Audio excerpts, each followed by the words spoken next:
Hey guys, so I have a very exciting video for you. Today we're going to be uncovering all 36 so far, I'm counting, books I have read this year. Now, there are going to be a lot of setting changes during this video because I'm currently filming this video on November 5th, but I do not have all of the books that I ever read with me currently, and so I'm talking about some right now, and then I'll talk about others in the future. So there will be some setting change. I'll have different outfits on, you know, everything will be different just because I don't have all the books with me. I won't ever have all the books with me because I listened to some audiobooks and I borrowed books from the library. I think about half, or if not more, were borrowed from the library, and so I just don't have them all, but I read 36 books this year. My goal was 30, so today on November 5th, I'm going to jump into these 5 books, and then later in the same video, but later on, I'll talk about the rest of them. So let's get started. Okay, right off the bat, the first book I ever read this year was Outrageously Alice. Now this was 8th grade Alice.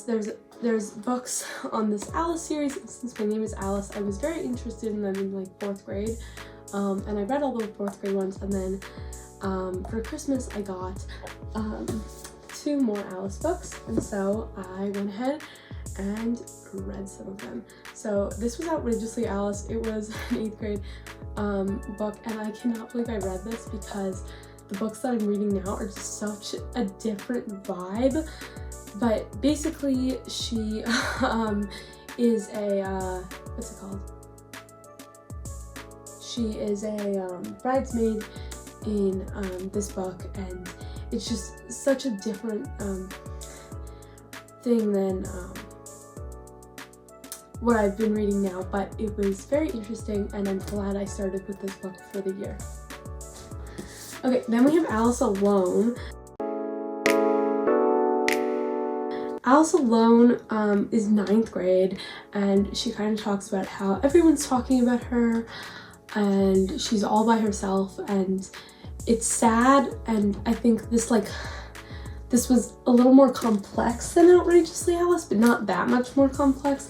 Again, very different from like the rest of the books in this stack, but still good, you know. So if you enjoy like older children books, like I would say this is kind of a 5th grade level reading.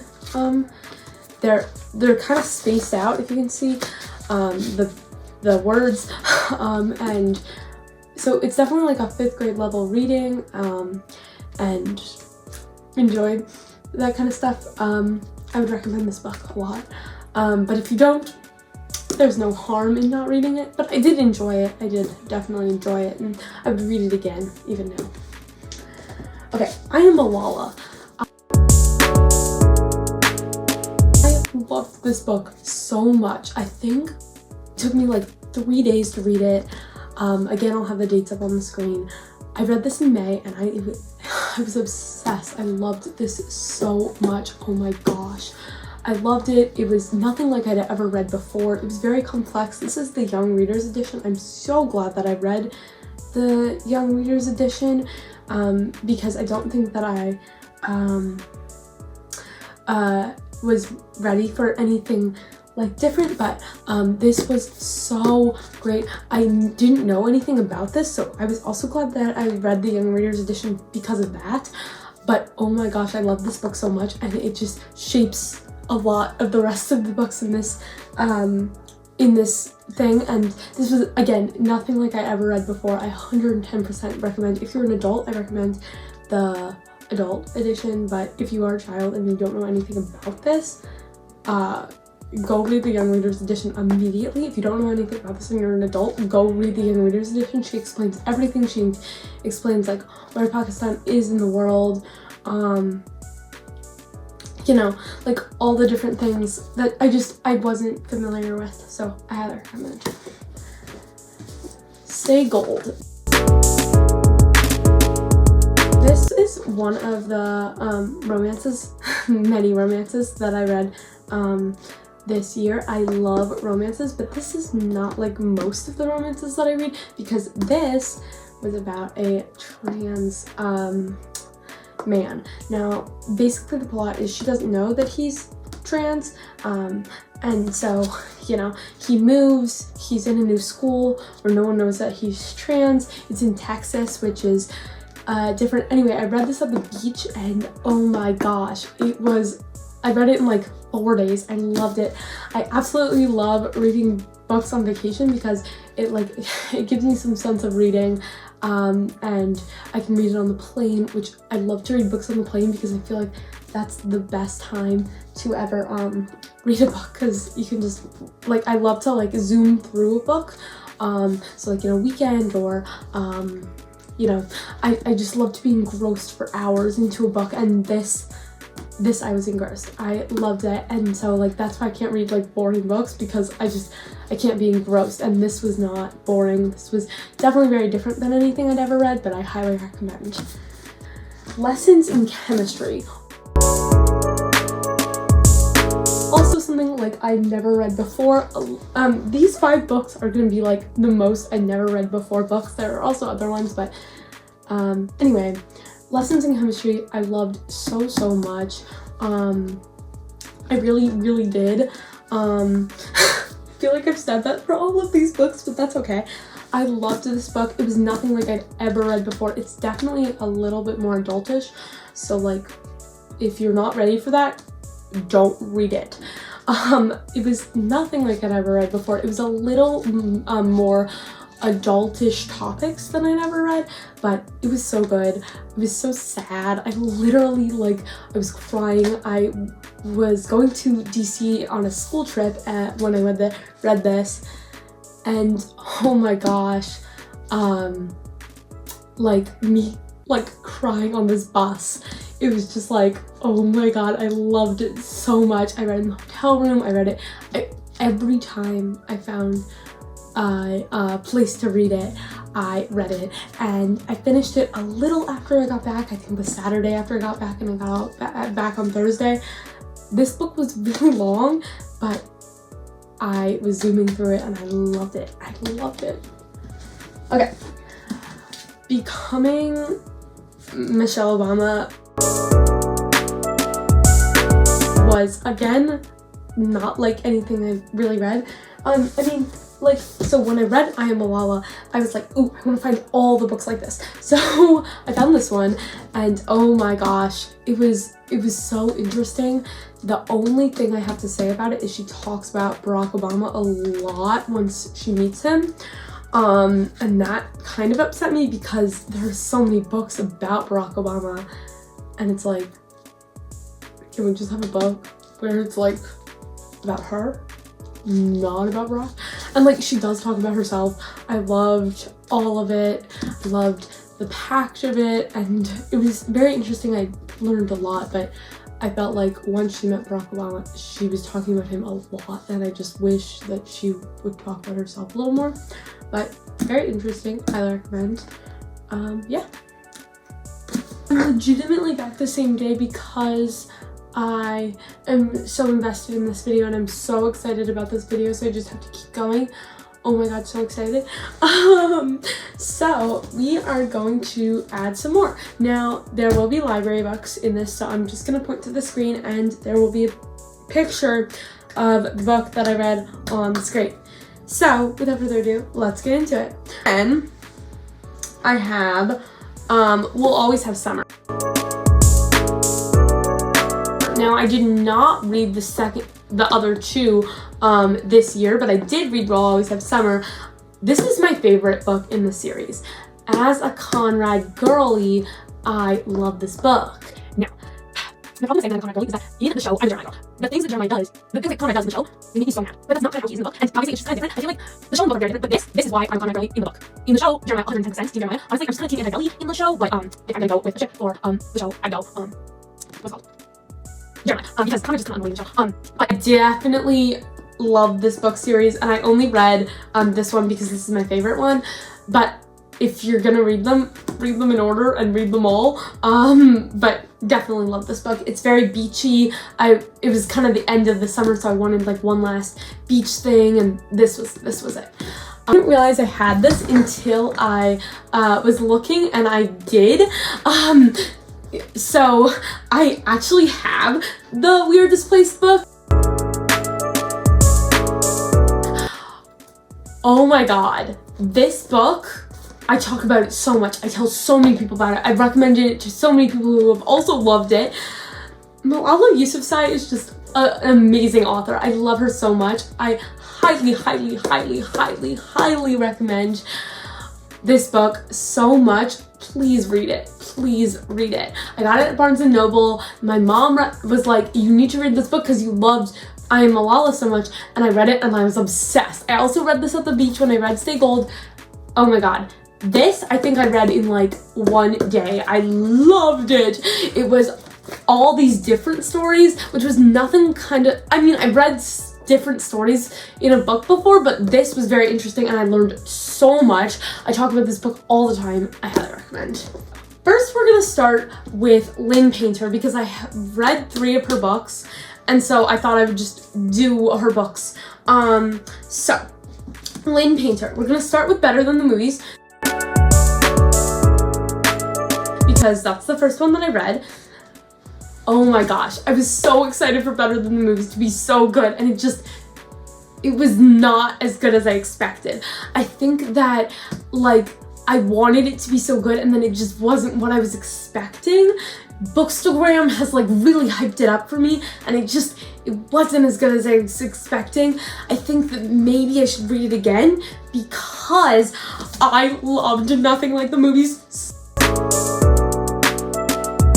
so much. I loved it so much. I love when the author does dual readings sometimes. So I love it sometimes and I hate it other times. And this was one of the times where I loved it. I loved it so much. This boy is obsessed with her, and she thinks that he did something that he didn't do. I'm not gonna spoil it for you, but so it's like kind of miscommunication, but miscommunication trope in the correct way. This kind of goes to show, so like in Better Than the Movies, it's a very much high school relationship, which I love a good high school relationship. I love the no spice. Lynn Painter is really good with no spice, and I don't really like spice. So I was happy about that, but what's it called? But the problem was that in Better Than the Movies, it's kind of a high school relationship. This proves that they are gonna stay together because they broke up and then they got back together. It's so happy. It makes my heart warm. I love this book so much. The Do-Over. I read this as an audiobook, and I was kind of in the audiobook phase when I read it. I was very excited to read it as an audiobook, but I don't think it was the best choice. Sometimes books are great as audiobooks and sometimes they aren't, and this is one of the times where I felt like it was bad as an audiobook. So I'm gonna try again, but the one thing I will say about the Do-Over is I love how the what's it called, the divorce is replicated. It's a great way of describing it. I love the talk of stepmoms. Lynn Painter just does a really good job of describing divorced parents, and I think she slips it in there like in a good way where it's not the person's whole life, but it does like involve some of their life. I think that sometimes authors can make it their whole deal. I've read books where it's their whole deal, and that's just not a thing. It's like 9 years ago and it's your whole deal. That's a little bit tension crazy. I think this was played in well, but still didn't affect the plot that much. There was still a plot, there was still other things, it was just deepened the characters. So I liked that. Rebecca Ross. I loved, oh my gosh, I loved Divine Rivals. If I were to choose which one to buy and which one to get from the library, I would choose Divine Rivals. But I love Divine Rivals so much as an audiobook. If you're gonna read that book, I highly recommend reading it as an audiobook. Now, you may be why? I think the greatest part about it is they are obviously in like some sort of utopia, England, and that person has an English accent and it works so well. Now, this was not like the usual books I read. It was a fantasy romance. I usually read books like Nothing Like the Movies, which are like contemporary romances. So it was definitely different, but I loved it. I loved how they added it in. There were like similar things, but different things. The typewriter stuff was just so cool. But then we got to the second book, and I wish I would have read this as an audiobook because I don't have an English accent, and I just loved the English accent. It really brought the story together. I also didn't love the dual writing in this, the dual perspectives, I mean. It wasn't working very well.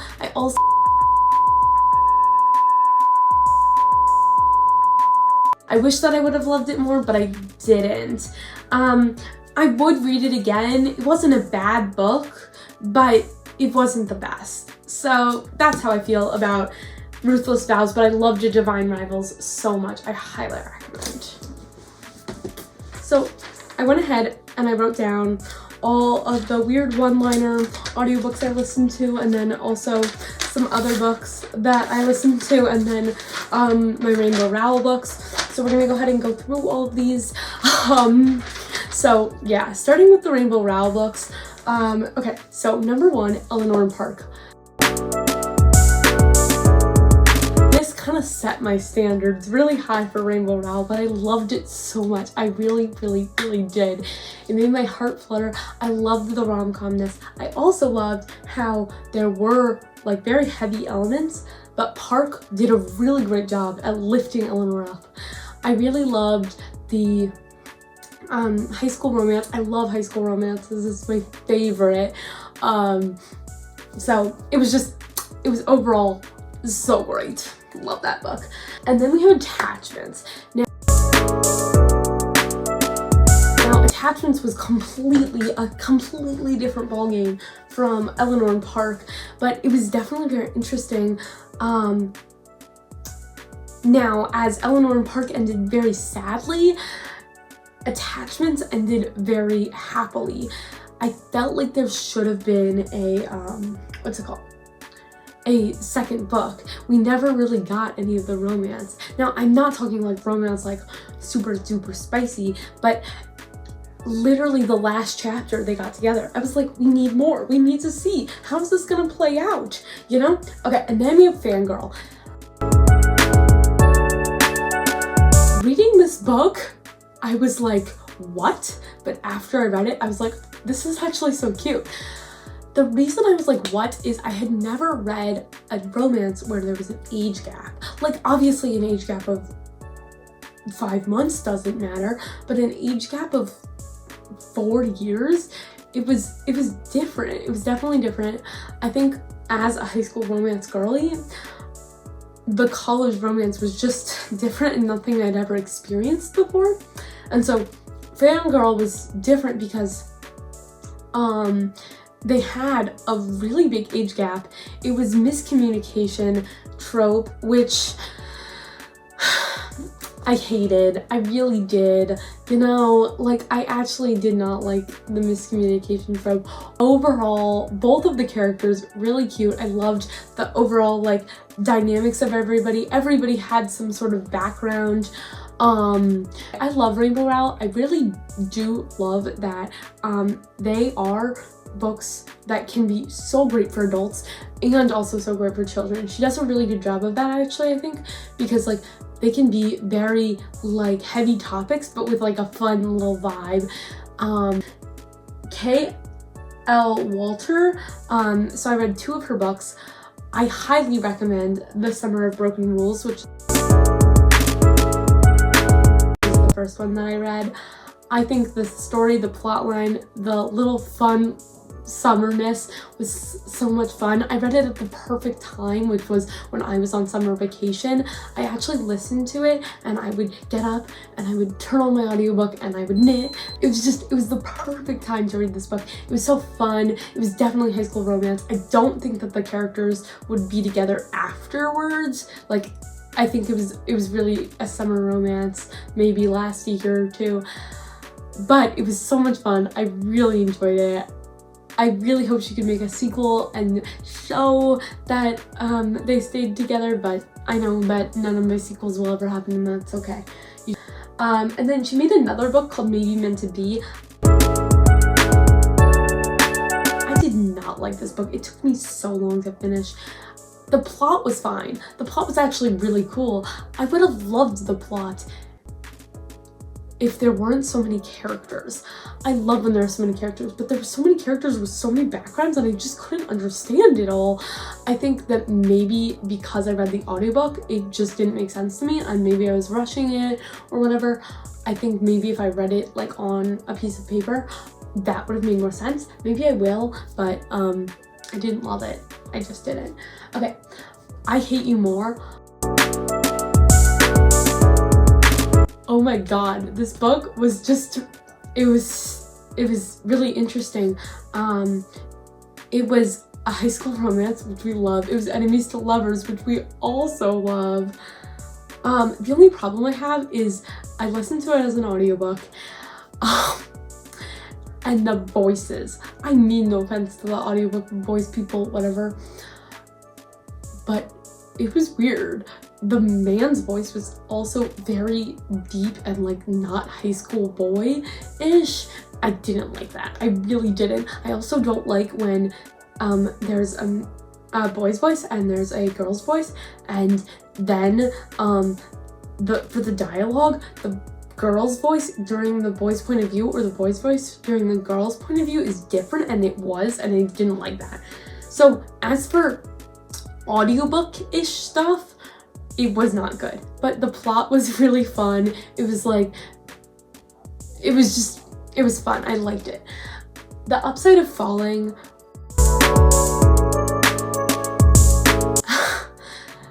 This book was fun. It was really fun. It was fake dating.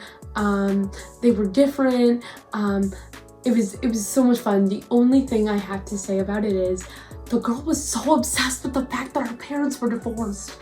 And so I'm so ready for like something to happen, her parents to like hash it out or something. And I mean, I guess they did, but I felt like you could have put it somewhere else, right? I was so ready for it to be in the ballroom. If you know, you know. If you don't, I'm not gonna say anything else. I was so ready for that, and then it didn't happen. I'm just it was the perfect place. I felt like it was the perfect place, but nevertheless, it didn't happen. She was so obsessed with her parents' divorce. I felt like The Do-Over, great way of expressing the parents' divorce, but The Upside of Falling, I don't think they did a great job. Next. This one I actually finished today, so I may be partial because it's a very recent read, but Tweet Cute. Oh my god.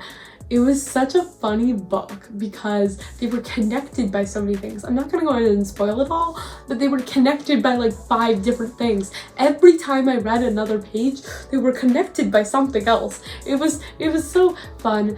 It was not enemies to lovers, but like they weren't friends either. It was kind of strangers to lovers. Well, they did kind of become friends for a little while there, but it was strangers, and then like they both got crushes on each other, and then they both like stopped having crushes on each other, and then they got back to having crushes on each other, and then there was like a whole parent fallout, and so then they couldn't be together, and then they were together. It was cute, it was fun. I really did enjoy this book. I think that, but like they were compressed by so many different things. The reason I read it is because the girl was the captain of a swim team, and I just started swimming, and so that was so much fun. But it was, again, a lot of connections. There were like 20,000 different connections. Okay, hi Slade. So I filmed this part like 20,000 times, but we're filming it again because I want to. Also, side note, but I got this from the library. I'm so excited to read it. I read the first chapter. I am so excited. You know that this will be featured in the video. I'm not sure when, so you'll find out. You'll know sooner than me, but reading this book currently. Anyway, so we're gonna go through all of the books that I have on this list.